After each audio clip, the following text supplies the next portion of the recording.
En ce moment, il y a un truc qui me fait plutôt plaisir, les énergies renouvelables. Des énergies naturelles aussi inépuisables qu'un Kényan dans un marathon. Alors déjà, l'énergie, il faut capter que ça sert à te déplacer, te chauffer, te nourrir, mais surtout à recharger ton portable, donc à prendre très au sérieux. Au tout début de l'humanité, pour nous déplacer par exemple, notre énergie c'était nos jambes, mais il y en a pour qui c'était difficile. Donc on a domestiqué les animaux, les tapis volants ou les dragons, et plus tard le train et la voiture grâce aux énergies fossiles. Pratique hein. Le seul souci c'est que ces ressources comme le gaz, le pétrole ou le charbon sont limitées, comme le vocabulaire de Ribéry. En plus elles polluent et accélèrent le réchauffement climatique. Et ça c'est un peu moins pratique. En plus je te parle pas du nucléaire et des risques de catastrophe. Hashtag Tchernobyl, toi-même tu sais.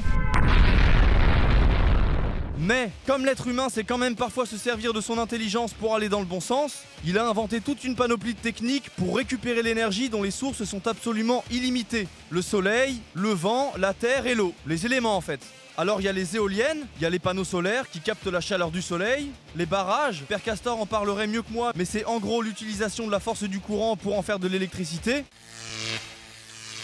Ou encore moins connu la biomasse, l'énergie marémotrice ou la géothermie, c'est-à-dire l'énergie récupérée de la chaleur intérieure de la planète. Alors tout n'est pas encore parfait, mais les solutions existent et la planète est plutôt sympa sur ce coup. Elle nous file les réponses comme un bon vieux pote sur un mauvais contrôle de maths. Pour l'instant en France, la consommation d'énergie renouvelable se situe entre 15 et 20%. Bon sur ce je vous laisse, j'ai mon projet de casquette éolienne qui m'attend, à plus.